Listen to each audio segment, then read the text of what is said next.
The BBC's apology over its documentary Gaza, How to Survive a War Zone, has ignited as much controversy as the show itself, not only within the media but also across political and public spheres.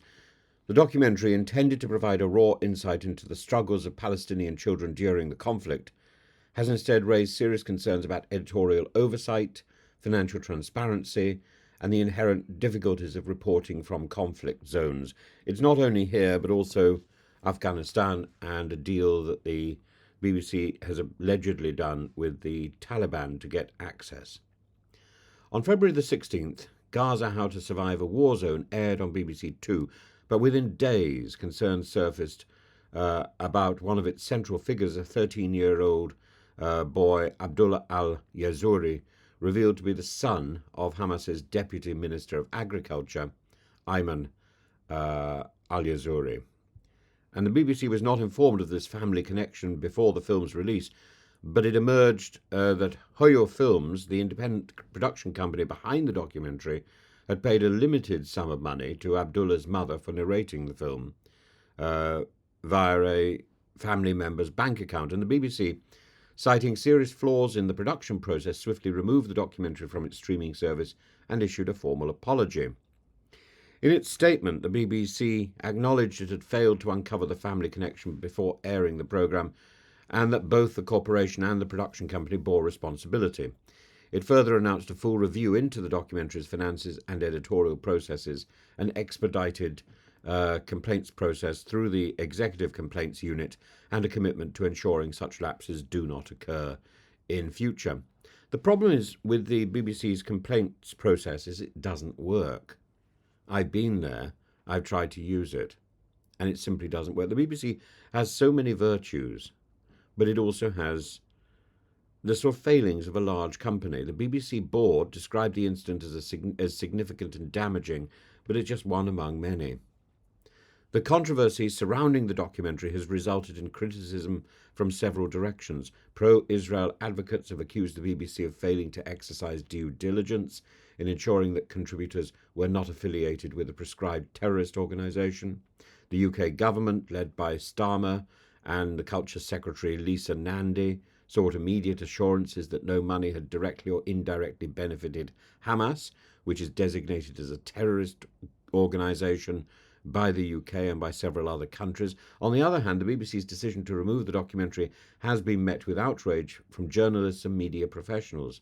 Over 500 figures, including Gary Lineker, Riz Ahmed and Anita Rani, have condemned the BBC's actions, arguing that the removal amounted to politically motivated censorship. Their open letter calling the documentary an essential piece of journalism and that criticised what they perceived as an undue influence from external political forces, and a separate letter from 170 Jewish signatories had previously urged the BBC not to bow to pressure, and highlights concerns over media independence. This episode exposes deep tensions in how the BBC, and by extension the wider media landscape, navigates the ethical minefield of conflict reporting. My concerns about the BBC are the way that it coattails real journalists and then does its own piece, masquerading as something that is new news, whereas in fact they're just reproducing what someone else has already reported. And the central dilemma here is trust. And if we can't trust the BBC to actually deliver what it claims to deliver, then it's not doing its job. Trust in the BBC's editorial processes, trust in the authenticity of its sources, trust in its ability to remain impartial and to be honest. And by failing to identify a crucial connection between a documentary subject and a designated terrorist organisation's leadership, the BBC has invited scrutiny over its internal fact-checking procedures. However, its subsequent retraction has raised equally troubling questions about editorial independence. Is the removal of a documentary ostensibly due to oversight errors, setting a precedent where political pressures dictate content? Well, surely what we should be doing is putting up a a sign on the documentary saying this documentary is seriously flawed, and then still airing it. It's by removing it, it's as if we're saying this never happened. That's not honest. That's as much dishonest. That's a sleight of hand, isn't it?